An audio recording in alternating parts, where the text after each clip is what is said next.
All right. What I might do is do a bit of an intro to what we're going to talk about today as people still join us. Um, First of all, I really want to thank you all for taking the time to join us this morning.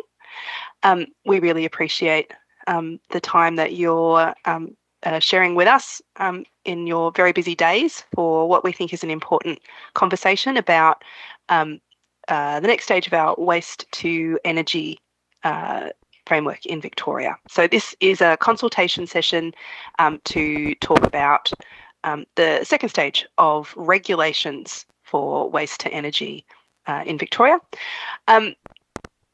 Just as a bit of intro, I'm going to talk to a bit of a slide pack this morning. This is going to be a really quick intro to the topic, some of the key issues. We're keeping it really brief on the presentation so that we have plenty of time for questions and discussion, because the point of this today is for us to hear from you and to answer any questions that you might have so that you're better able to provide us with a good feedback in the through a submission in the consultation process. I encourage you to have a look at, there's lots more background on the policy and the development of the regulations, lots of detail in the regulatory impact statement. So I'll be referring to that a lot this morning. It's the best place to get the comprehensive view of what's going on and what the rationale for what we're proposing with these regulations. So please refer to the regulatory impact statement for the detail. Today I'm going to give you a quick intro.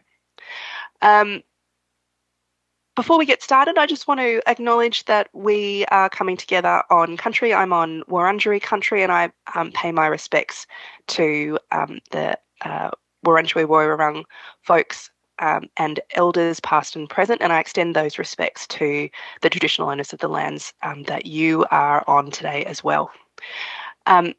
This session is not going to be recorded. There's a dedicated recording of a longer version of me talking about these regulations on the Engage Victoria webpage. So if you want to go and have a look at that, that's available at any time, and you can share that with anybody else who might be interested. Today we're going to be focused on questions and making sure that we can answer your questions. So please use the Q&A function to type in your questions as they pop up during the presentation and the subsequent discussion. If you see a question that somebody else has posted that you're really interested in, give it a like so that we know that that's something that lots of people are interested in. We will invite you to ask your questions verbally too later on in the session. So we're keen to have that conversation to make sure that we're addressing all of the things that you're interested in. If you do want to verbally ask a question, just raise your hand so that we can manage the flow of the conversation well. We will try and answer as many questions as we can today. If there's lots and lots of questions and we don't get to everything today, we will take all the questions away and come back to you. Please note that the content that you post is considered public, and we will publish all the questions as they come through, but we won't publish anything that's rude or abusive. So just keep that in mind when you're drafting your questions.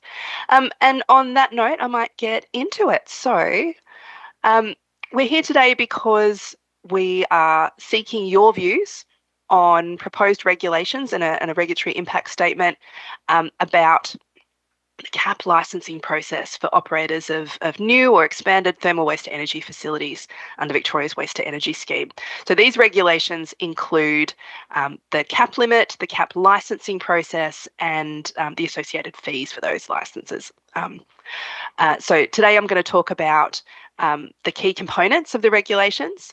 I'm going to talk you a little bit through what's in the regulatory impact statement, including the options and assessment for setting the CAP limit and the options and assessment for setting the application fees. And that's to make sure that you understand what we were thinking through and the assessment that we've done inside of DEECA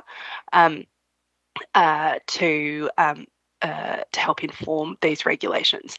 And now that I am 6 minutes into this presentation, I realise that I didn't bother to introduce myself. So I'm going to backtrack a little bit and and say that my name is Angela Hoefnagels, and I'm the Director of Circular Economy Policy at the Department of Energy, Environment and Climate Action. And I'm also joined by several of my colleagues in the department who have been working on this policy. So we'll be able to answer any questions that you have about the regulatory impact statement and the analysis that we've done and the draft regulations that we're seeking your feedback on.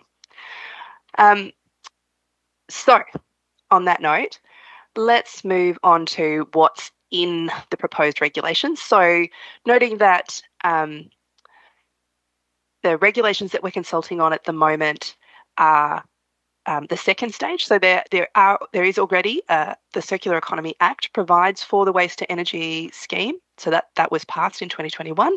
The first stage of regulations was made in 2022, and it sets out several of the kind of foundational aspects of the waste to energy scheme. So what we're going to be talking about today, so the first stage of the regulations focused on the existing operators, so those who had environmental or planning approvals already in place before this scheme was proposed.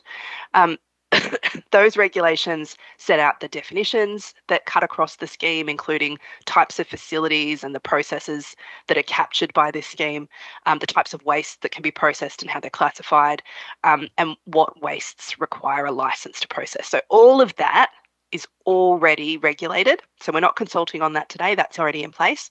What we're talking about today is the second stage of regulations. And so that is those regulations, the proposed regulations, include the process for issuing cap licenses. They set the cap amount, and they set out the arrangements for an expression of interest process, and a cap license application process and the fees that are associated with those applications. So that's what we're talking about today. So the key components of the proposed regulations are setting the cap limit at 1 million tonnes of waste processing per financial year, specifying certain aspects of the cap licensing process that the head of Recycling Victoria will administer, outlining the mandatory considerations that the head of Recycling Victoria would need to consider when making decisions about whether to issue a licence.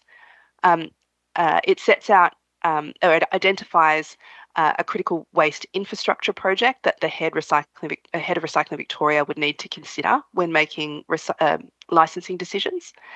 And it sets out the fees associated with expressions of interests and applications. So if you want more information, there's lots more detail about these things on the Engage Victoria webpage, in both the draft regulations and in the regulatory impact statement. So this is just to give you a quick overview of what we're talking about today. What I do want to talk you through briefly before we move into the questions is just at a high level, the analysis that we've done, particularly around the setting of the cap limit, the 1 million tonne limit, and that's what I want to mostly focus my time on, and then a little bit about the application fees as well. But just for those who haven't come across them before, the purpose of a regulatory impact statement or a RIS is to explain the reasons for the proposed regulations and give you kind of evidence of the problems that government's trying to solve, the expected benefits of the solution that we're recommending, and to give you a sense of the analysis and the evidence and the judgments that we've done inside of government, so that we can get your feedback on whether our analysis is sound and whether the proposed regulations are going to achieve the outcomes that government wants. So that's the purpose of the RIS. This RIS in particular describes the options that were considered for the regulations. It says there's 3 options for the cap limit. So we looked at a cap limit of 500,000 tonnes, 1 million tonnes, or 2 million tonnes per year. And there's a lot of analysis in the RIS about those different limits. And it also assessed 3 options for the application fees. And we assessed those against the Victorian Government's pricing for value principles. The RIS both qualitatively and quantitatively assesses the 3 cap limit options.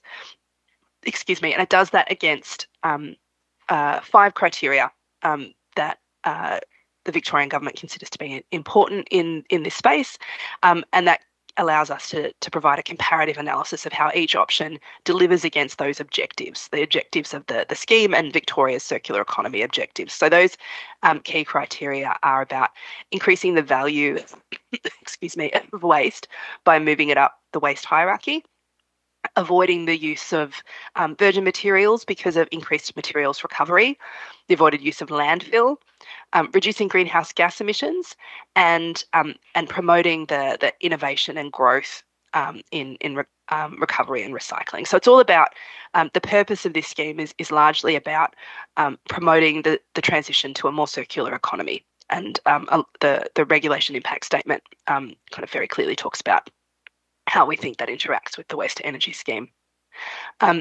So just moving on then, I want to talk just a little bit. I know that there's a lot of kind of complicated analysis in that RIS. So I just want to talk a little bit to those who are keen to get into the detail of it, just to give you a little bit of background. We will share this slide pack with you all after the session, so you don't have to spend too long kind of focusing on the text, but we've included quite a dense bit of text here because the inputs and the assumptions used in the analysis in the RIS are really fundamental to the outcomes. So when you engage with the RIS, you'll find 2 detailed technical appendices that explain the inputs and the assumptions in more detail, and that's the best place for you to kind of really grapple with the detail of the analysis. But the intent is to present kind of a holistic analysis of the relative costs and benefits and the risks of each cap limit option, considering in particular the balance of too little versus too much waste to energy investment in Victoria. So part of this assessment involves a forward estimate about waste flows, and in particular a consideration of how much suitable, available and permissible waste there might be for use in waste to energy facilities under each of the scenarios. So we'll see the outputs of that on the next slide. It's important to note that and acknowledge, and the RIS acknowledges and calls out that there's really significant uncertainty when we're looking at kind of forward projections out to 2050, which we are in this RIS. It's really significant uncertainty, and so we're making assumptions about future waste flows, future investment decisions, technology development in the waste and recycling sector, and future policy changes, future kind of consumer and business behaviour. There's lots of uncertainty about how things might play out. We've done a bit of sensitivity testing to help us kind of test some of that uncertainty, but you can never avoid it. So we have to acknowledge that the analysis includes a significant level of assumptions-based kind of management of those uncertainties about the future. And we're keen to hear from you about whether those assumptions are reasonable, and whether the analysis that we've done is a fair assessment of what might happen in Victoria in the future, on which to base the government's decisions about these regulations and the cap limit. So I just want to talk to this one slide, this one chart in particular. There's much more analysis in the RIS, and I encourage you to go and have a look at it if you want to dig into it in more detail. But this, we think, is one of the kind of key pieces of analysis that informs the proposal for the 1 million tonne cap limit. So I think it's important to talk through it a little bit. It shows the total expected waste to energy processing capacity under the base case, which is no cap, no waste to energy. So effectively it means no new waste to energy facilities. So the base case, and then each of the 3 options that we assessed. So that the processing capacity includes permitted waste and exempt waste, and it includes an assumption that existing operators will contribute around 1 million tonnes of waste processing capacity in any year, noting that licensing decisions for existing operators are underway with Recycling Victoria. This is, as I said, it's an assumptions-based analysis. So the exempt waste processing capacity includes existing known exempt waste processing facilities, including some on-farm agricultural facilities. The model doesn't assume any new investment in exempt waste processing. The reason why we've applied that simplifying assumption about the suitability and availability of permitted and exempt waste streams is it helps to create more pragmatic assumptions about which non-household waste streams, including commercial, industrial and construction demolition waste streams, might be sought out by waste to energy facilities. So what the yellow line shows here is forecast suitable, permitted and exempt waste feedstocks that are available for waste to energy facilities out to 2049, 2050. That includes some assumptions about improvements to recovery rates from Victoria's existing reforms that are underway, and assumptions about a gradual continuing improvement to recovery rates out to 2050. So we don't know what's going to happen. We've made assumptions about how current trends and current policies will impact recovery rates out to 2030. Those we have some information that helps us to make assessments about what recovery rates are going to be looking like. From 2030 to 50, we don't have any information. So we've assumed that the ongoing commitment to improving resource recovery in Australia and in Victoria will continue. And so we've assumed ongoing improvement in recovery rates of about 10 percentage points over 20 years, which we think is a reasonable expectation that aligns with Victoria's circular economy objectives.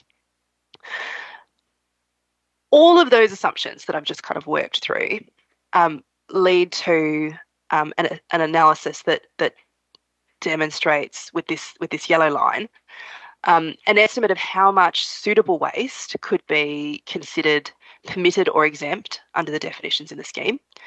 So it gives you an indication of the feedstock that's likely to be available for waste to energy facilities.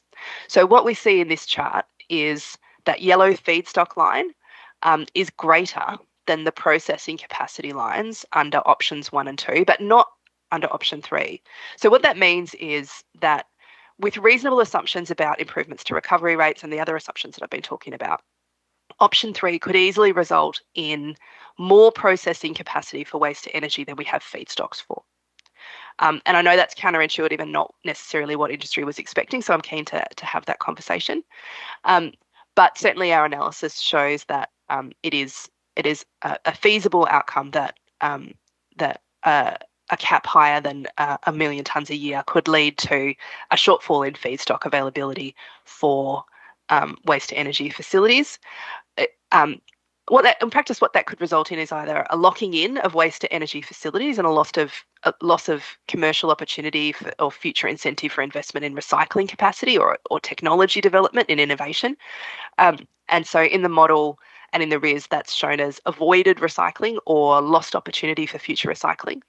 Alternatively, it could result in waste to energy stranded assets where in the event that kind of innovation and higher order investment happens and feedstocks go to greater recycling and higher order recovery outcomes and isn't available for waste to energy facilities, which are really significant infrastructure investments with really long lives. So we also want to kind of avoid any risk of stranded assets as well.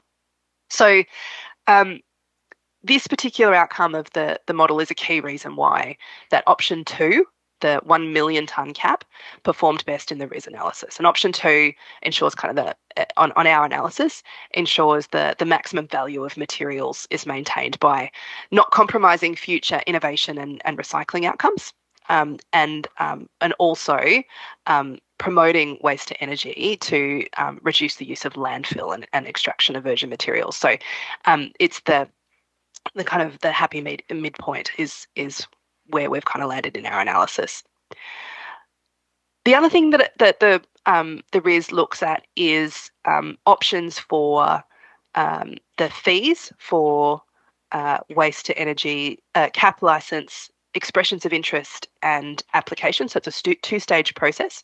So there'll be expressions of interest for cap licenses, and then and that's kind of a gatekeeping exercise where Recycling Victoria will determine whether the facilities that are proposed in the expressions of interest are suitable for a full license application. It's intended to reduce the administrative burden on applicants by only seeking that detailed application process from facilities that are likely to be suitable for a CAP license. Anyway, the draft regulations propose fees for expression of interest applications and full applications, and you can see those on the screen. The three options for licensing fees are assessed in the RIS, and they enable partial cost recovery for Recycling Victoria's team to administer the CAP licensing scheme, so to run through those application processes. So it's based on the actual cost of assessing those licenses and issuing them. It doesn't include costs associated with establishing Recycling Victoria's regulatory practices or any ongoing monitoring or compliance costs. That's separate. So these fees are about the application processes only. All three of the options have the same fee levels for the expression of interest and application, for the expression of interest and an application to decrease the CAP allocation. So if someone wants to change the amount of tonnes they're allocated under their licence, you can apply for that as well. Excuse me. However, the RIS looks at different alternatives for the CAP licence application fee units. So option 1 is a flat single fee structure. Option 2 has 2 pricing levels for large and small facilities. And option 3 is a sliding scale relevant to the development cost of the facility. And that has a cap of 2,095 fee units. But we've translated the fee units into today's dollars for you on that slide there. In the RIS, those 3 pricing options were assessed on how well they performed against the pricing principles in the Victorian Government's Pricing for Value Guide. And that includes the distribution of costs of service provision fairly amongst those who benefit from the service, not unduly creating a barrier to entry, competition or innovation, and being simple to understand and administer. So the RIS includes a multi-criteria analysis of those, the options and the objectives, and considers only the differences in the relative impacts associated with the CAP license application fee. So the analysis finds that the preferred option for setting the fee is option 2, which is a differentiated fee structure. And under that option, the fees for the CAP license application will be differentiated based on the facility size, so a lower fee for small facilities that process less than 30,000 tonnes and a higher fee for larger facilities. Okay, I'm going to pause there because I've been talking for a really long time with a croaky voice, and my apologies for that.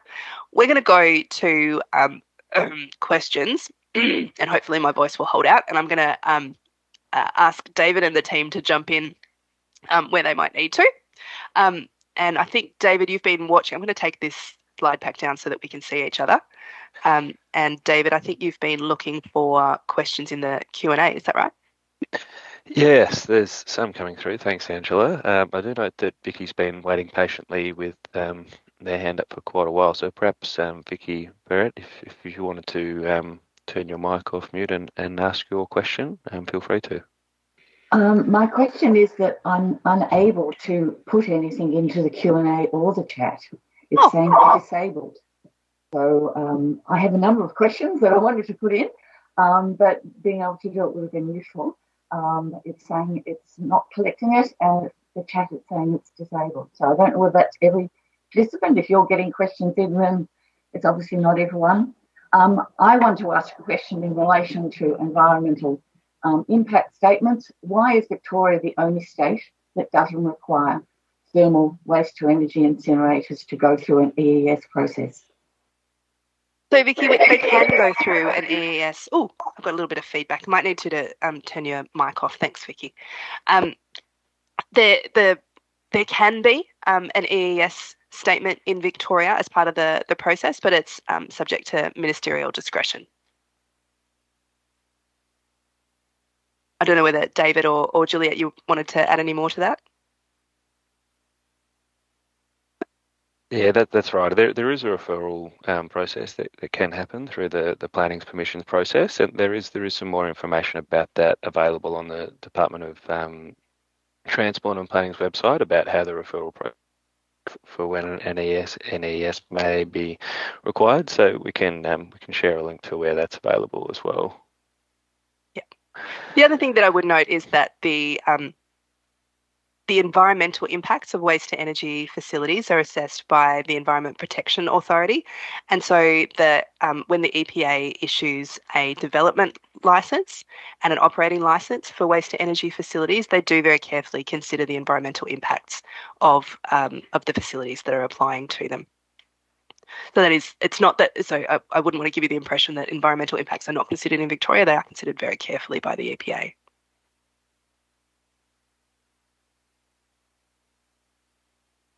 Thanks. I might, Scott from Nexus Industries posted a question in the chat. Scott, would you be happy to turn your mic on and ask the question verbally as well? Yeah, thanks, David. So, Angela, interested in your feedback on what's, I guess, standard or quality or data do you, if we wanted to challenge or question an assumption that's been made in the RIS, what evidence are you looking for in the feedback to sort of support that particular question or query around the assumptions that are made? Because I think there's, as you say, there's a lot of uncertainty in there. There's a lot of simplifications or oversimplifications, I think I'd say, in some of the assumptions that are made, and that flow through quite significantly in terms of the sort of justifications that are made off the back of those. So what are you looking for from us as feedback in terms of the data or the evidence that supports a question or a query around those assumptions? Yeah, thanks, Scott. No, it's a good question, and I knew you would be very interested in digging into this in a bit more detail.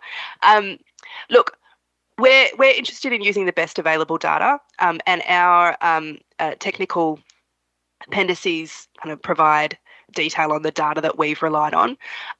If you have additional or different sources of data that we haven't drawn on that you think are important for us to consider, we really do want to see that. So please do point out where you've got better data available than what we've drawn on, because we want to make sure that we're using the best available data and informing government decisions.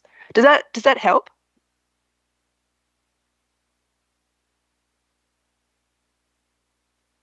Right. Thanks, Scott. It is probably fair to say that projections data for over that length of time, there's not a lot of data available, right? And so it is a matter of kind of cobbling. We've found a bit of a matter of cobbling together best available analysis from a variety of sources to try and come up with the best picture that we can put together today about what's going to happen. So yeah, I'm really keen to have additional insights from you and others. Thanks, Scott. I know we've got a couple of people with their hand up, but I might just throw to one more that came through during the presentation before we do. It's from Karsten Forster. So Karsten, feel free to turn your mic on and ask the question, but I know it's about some of the assumptions in the model where we've assumed a base case of 1 million tonnes of processing capacity coming online by 25-26, and then under the 2 million tonne cap option, up to 3 million tonnes coming online by 27-28. Did you want to add anything to that question, or I can just see you on screen now, Karsten? No, it's a great summary. Thanks, Dave. Yeah. I think the questions stand alone, but it's really just that the modelling provides sensitivity testing and goes into a lot of detail. And I guess the key assumptions in there, particularly the base case, but also the forward projections, the ability for the market to actually deliver what's assumed in there is a pretty key assumption. So if you can describe that, that'd be great. Yeah, and thank you, Karsten. I think, look, we've assumed we know there's existing operators who are in the process of working through their licence arrangements with Recycling Victoria. We've assumed that they are in the late stages of developing their facilities and with a licence allocated, should be fairly ready to break ground and build those facilities. And then we've assumed that the next tranche of cap licensed facilities will be. We know that there's a lot of interest in investing in Victoria. We've assumed that those facilities following cap licensing would be moving reasonably quickly to build facilities and having them operational. We've assumed that we will pretty quickly fill a 1 million tonne cap based on the amount of interest that we've heard from industry. So that's kind of what we built in. It might be that we've assumed that those facilities will be built faster than in practice they might be, but we thought that was probably a better conservative kind of assumption for the purposes of the cap, rather than assuming that we're kind of not going to fill it. Does that help answer your question? Yes. Yes, I guess the timeframes, I guess, the key, key assumption, and the ability for the market to deliver. So, just whether probably DEECA's collected the information on the duration that it takes to get a project from inception, approval, and through that process, I think is probably there's a lot longer time than I think what the model assumes at the moment. I think that's probably right. What we have heard from project proponents is that some of the delays that we've seen in both in Victoria and in other states have been exacerbated by policy uncertainty. And so part of our assumption is that when we remove the policy uncertainty and have a clear licensing framework in place, some of the handbrakes on that project development will be removed as well. But I absolutely take your point. We've heard very, very different estimates of project development times and particularly for different kinds of facilities as well. So we're talking here about all different kinds of waste to energy facilities. There's a very big difference between a very large kind of moving great combustion facility versus perhaps a small pyrolysis facility. Like they might have quite different development times as well. Thanks, Karsten. I might throw to Jane. Jane Bremer did have a hand up, but it seems to have gone down. Jane, if you still want to ask a question, feel free to jump in. Yep, I'll go to you now, Jane. I'm just inquiring why the chat and the Q&A function is off for myself and others on the list, particularly the community rep. So that was the first question. Yeah, sorry about that, Jane. We did turn off the chat because we wanted to focus on the Q&A, but the Q&A should be working for everybody. So I'm sorry if it's not. We will feel free to drop us a line separately, and also we'll make sure that we give you the opportunity to put your hand up and speak your question as well. We really do want to hear from you, Jane. Go ahead. Well, I'm deeply concerned that the Q&A in the chat's not open from the beginning. That's the first thing. I don't think you answered Vicky's question. It's open for everyone else, Jane. Okay, now, because it hasn't been open for me at all. You just got to go up to the top in the Q&A to just put in your question. Yeah, I know. I tried, and it tells me that for me, the Q&A and the chat are closed. That's why I'm raising the issue. But let's move on because the microphone's open now. I think that was obviously someone deliberately did that from the beginning, and so that was the question. Why would you do that for the majority of community members on the call? But getting back to Vicky's question. No, that wasn't deliberate, Jane. Okay, but that was the outcome. And it's not the first time in Victoria. It's the last meeting I attended, it was exactly the same. And that was CAPI that was overseeing the consultation. So regardless of being prevented from asking Q&A in the Q&A in the chat for most of the community members, all the other states in require mandatory full environmental impact assessment. I don't feel that you answered Vicky's question, really, because it sounds as if the Victorian EPA is the sole decider of whether a large-scale waste-to-energy incinerator gets a full environmental impact assessment. I'd like to know how the Victorian EPA justifies that. So that was my first question. My second question also is to you. How do you justify, I mean, clearly waste to energy incinerators are a linear technology. How do you justify including them in your circular economy? That waste to energy recovery from waste is low on the waste hierarchy. It is preferable in most circumstances to landfill, but it is less good and less beneficial than recycling, reuse, and waste avoidance. So what we've tried to do in establishing this waste to energy framework is to ensure that waste to energy takes its appropriate place in the transition to a circular economy. And that means ensuring that we are promoting waste minimisation, reuse, recycling above waste to energy. And that we're also, when we're looking at the technologies, we're thinking about the benefits that the different waste to energy technologies, that we're promoting technologies that also lead to better recovery outcomes. And so even your kind of more traditional waste to energy technologies allow for a level of recovery post combustion. So there'll be metals recovery, for example, and the ash from waste to energy facilities in other countries has been used in construction activities. So there is some level of resource recovery from those processes. It's obviously not as good as recycling and reuse of materials and products. But the newer technologies are also offering really interesting and promising innovations. And we see that in the use of chemical recycling to take, say, dirty plastics and create new plastics out of it. Now, that process is actually carved out of the waste to energy regime because we want to ensure that that kind of practice is able to be invested in Victoria without limit. We want to be able to see chemical recycling thrive.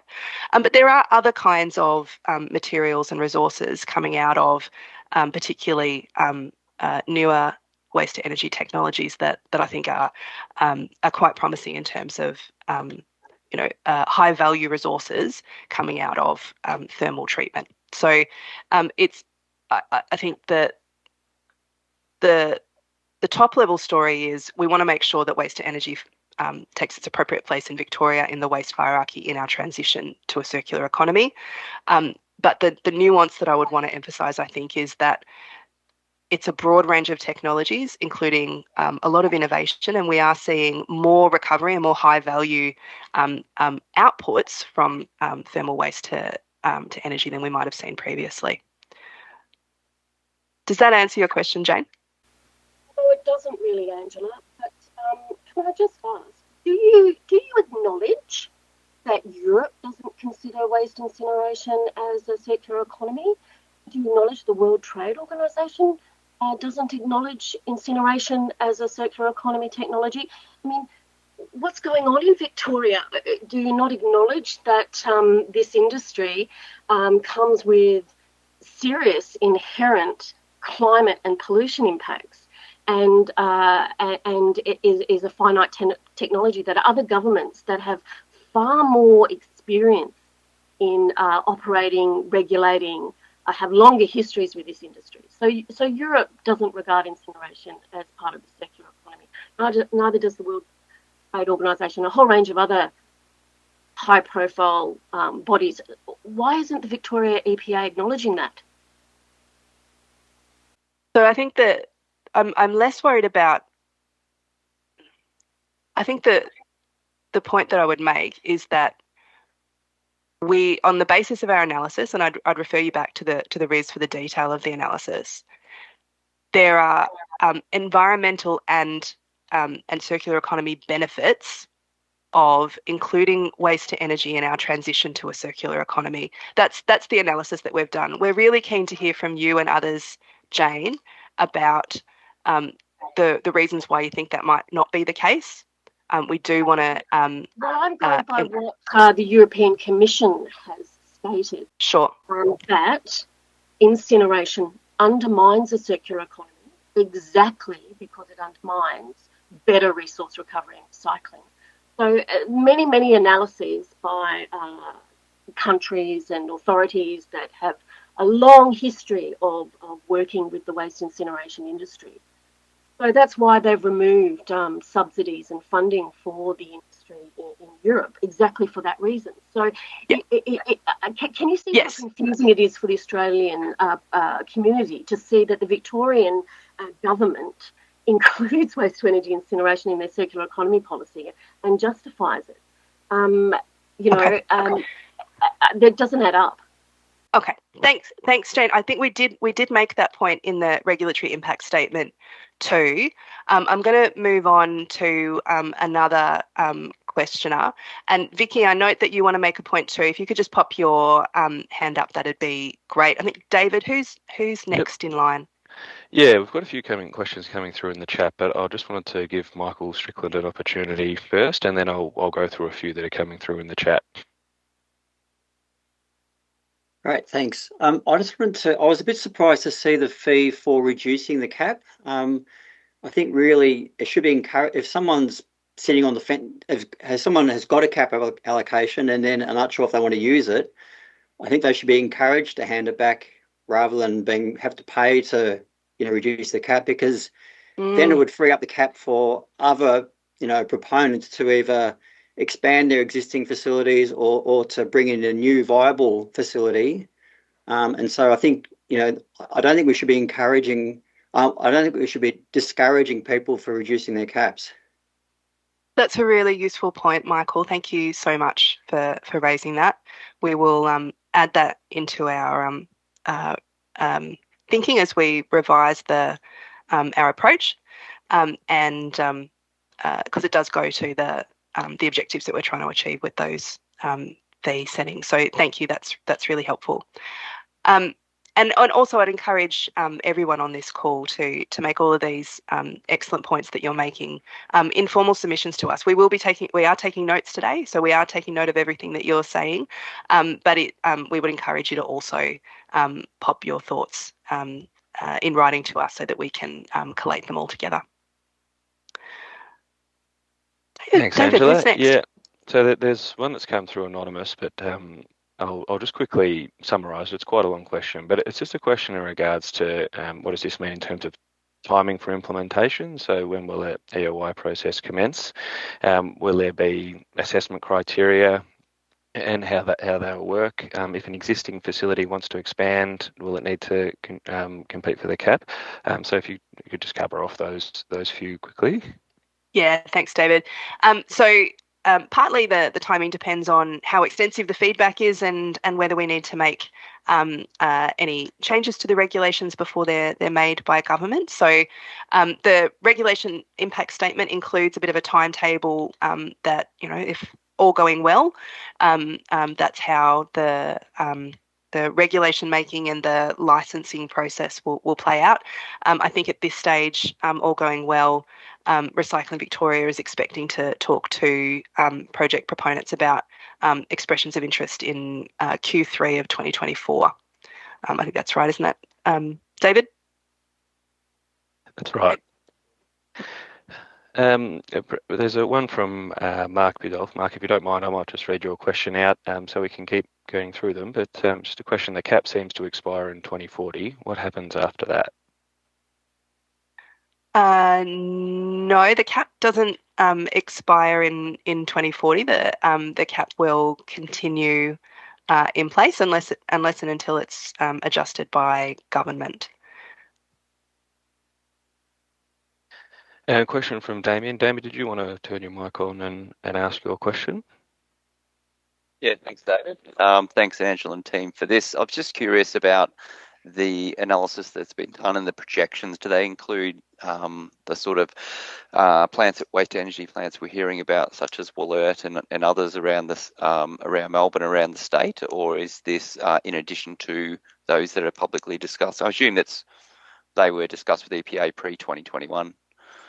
So the existing operators, so we're kind of talking about two classes of facilities in our analysis. So there are existing operators, those who had either EPA or planning approvals before the 1st of November 2021, which was when the government announced this scheme. There's only 4 of those, and those facilities are in conversation with Recycling Victoria now. All of the other facilities are potential future CAP licensees, and so we haven't considered in the analysis where we're kind of assessing how many facilities there will be. We've assumed that we will fill whatever cap we set. So we've assumed that there will be enough facilities to fill that. But we haven't in any way assessed which kinds of facilities that might be. So because all of that is subject to application processes and head Recycling Victoria decisions. Sure. Okay. Does that answer your question, Damien? Yeah, it does. Thanks. Okay. Great. Thank you, Damien. A question from Kat Lucas-Healy about emissions reporting. Feel free to turn your mic on, Kat. But the question is, how will real net greenhouse emissions be tracked? What rules and monitoring will be in place regarding how the energy is used? And do you assume it will be used on site or presumably alternatively put into the grid? Kat, I can see you've got your mic on now. Yeah, thank you. I'm from Environment Victoria, and it's essentially a question about monitoring and evaluation, especially considering the cap doesn't seem to expire. I'd like to understand whether licenses expire, and having had a bit of a read through the RIS, you talk about how there's a lot of uncertainty in estimating resulting greenhouse emissions because of feedstock, because of like when the energy is used and what it displaces from the grid. So obviously, if it's only discussed at that sort of issuing of a license point, it's quite speculative. What is going to be in place to keep track of the feedstock, and what constraints are there about how that energy is used? Or are you just assuming that it's going to be used on site and that it will displace from the grid? Okay. There's a bit in that. Let me talk through some of our thinking, and you can let me know if I don't answer your questions. So let me see.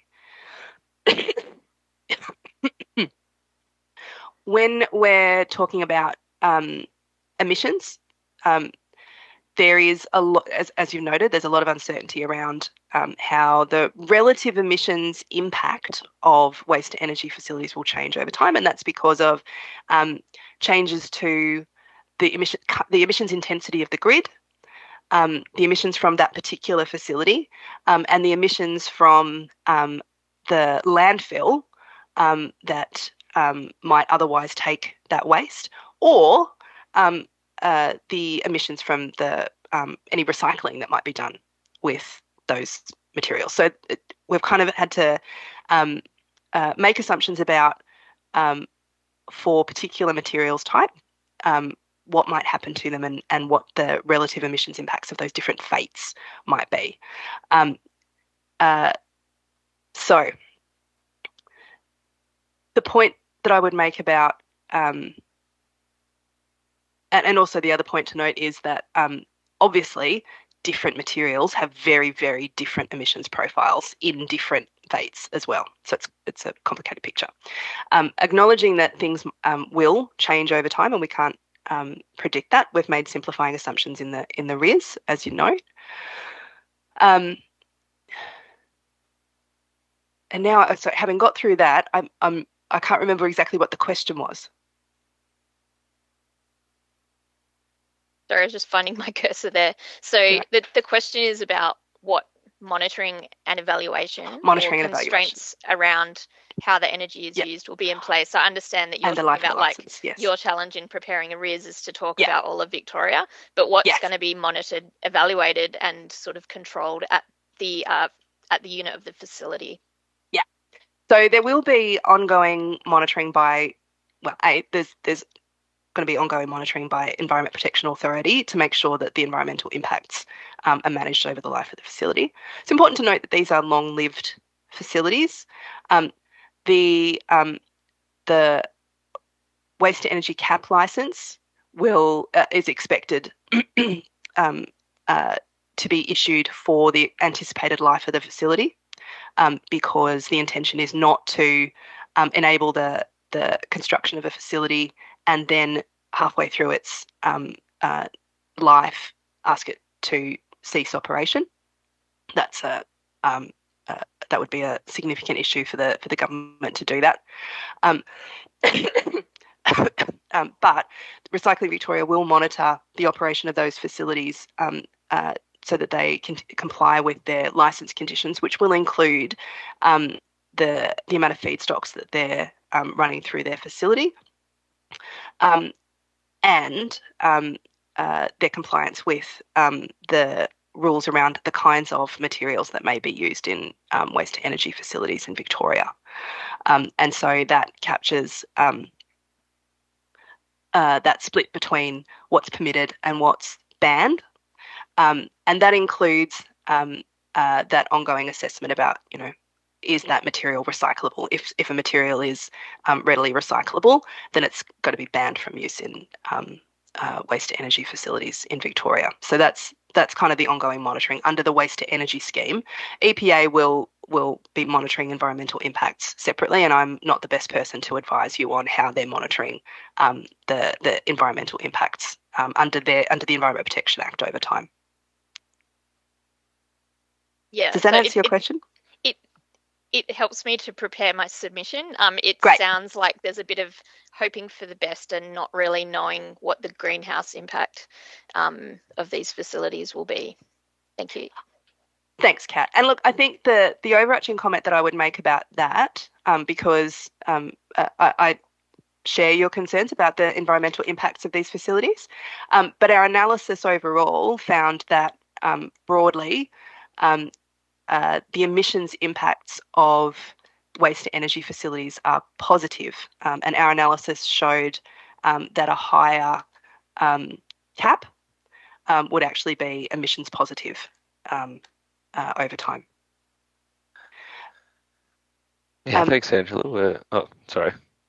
No, go ahead. Who's next?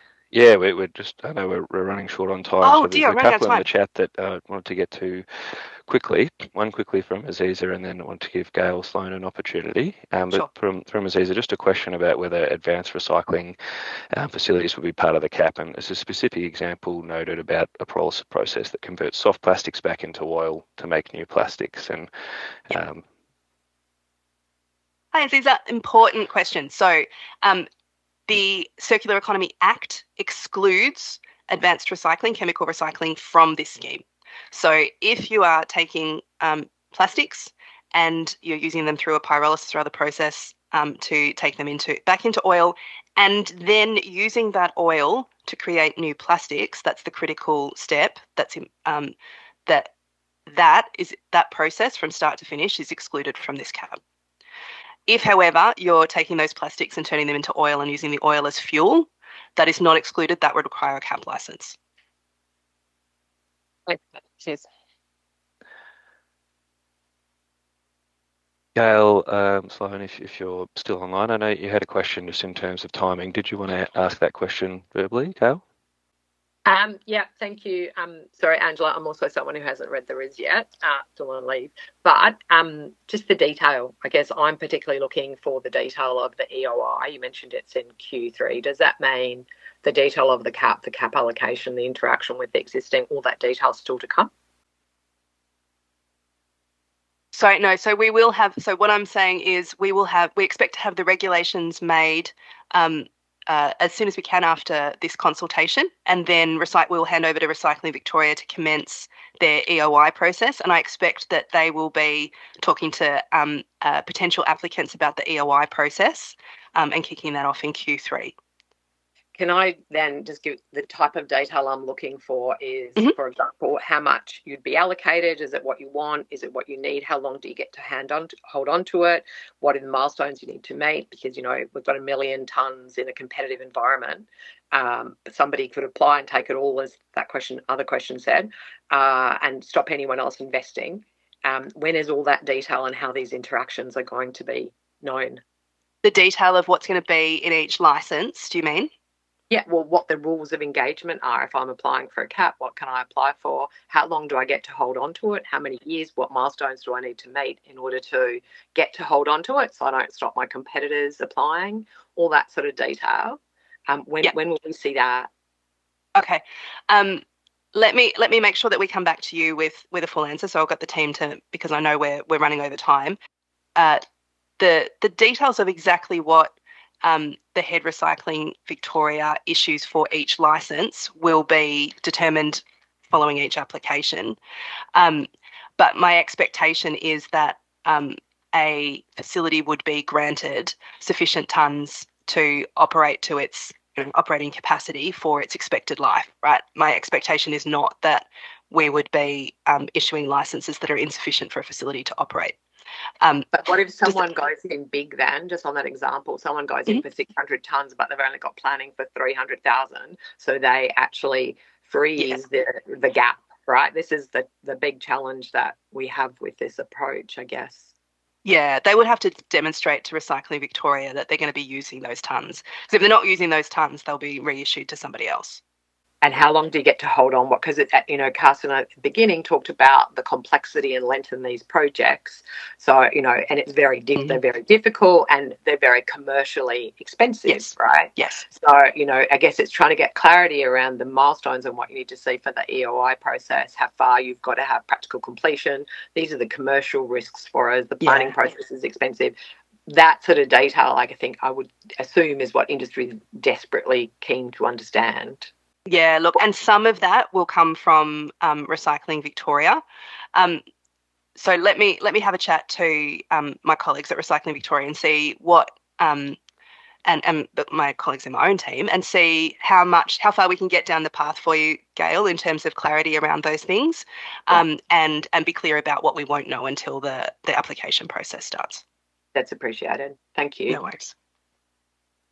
I note that Vicky's still got her hand up, David, and I apologise to those folks who need to go off to another meeting, but can we come back to Vicky one more time before we close out?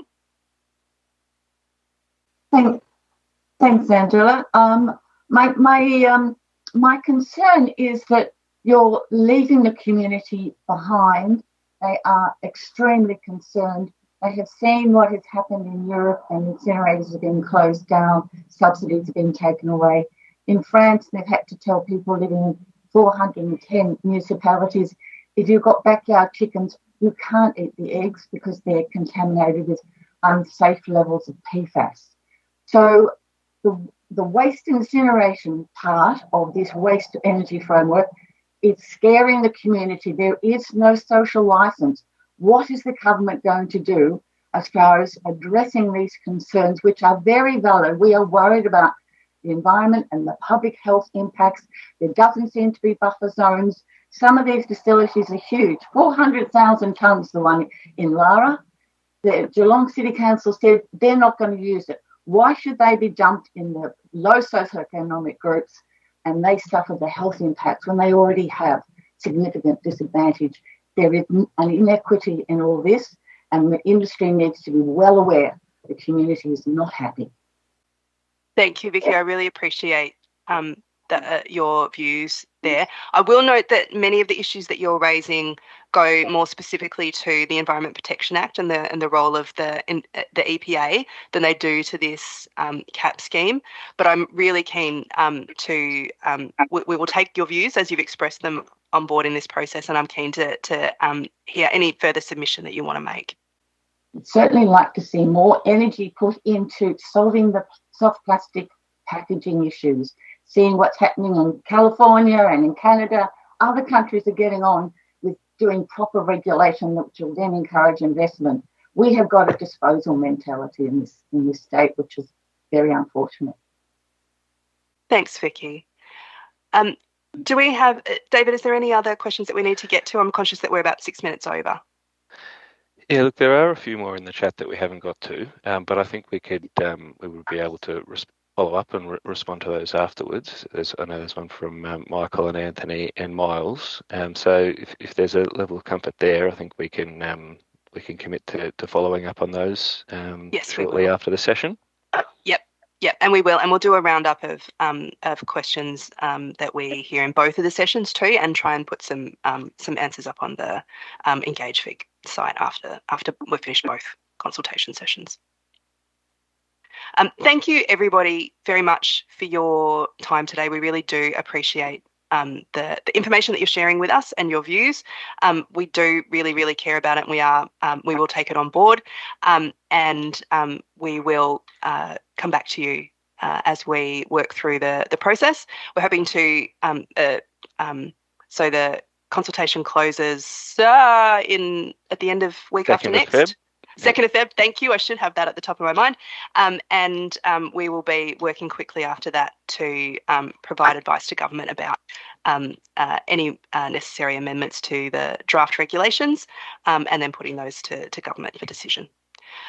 Thank you, everybody. Please do reach out if there's anything else that you want to flag with us as we work through this further. And I might just quickly add, Angela, that even though we will follow up on the questions asked in the chat that we didn't get to, for anybody else who might have had a question they wish to ask, there will be another session on the coming Monday at the same time. You'll be able to find it on the same Engage Victoria page. Thanks, David. And thank you, everyone. We'll look forward to hearing from you again. Thank you.